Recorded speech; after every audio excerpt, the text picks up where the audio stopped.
এইটা যারা বানিয়েছে, হ্যাঁ, সেই আমলে মাদের কৃতিত্ব।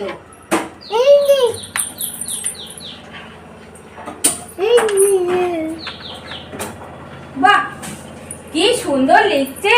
আলমারি, ঘর, দরজা, দেয়াল, বাহ, সব জায়গায় লেখাপড়া চলছে। ওই দেখো আলমারিতে লিখছে।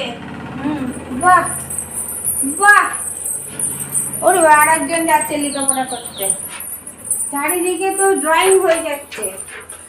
বাহ,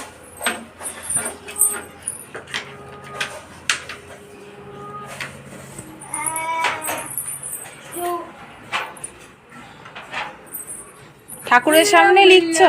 লেখো।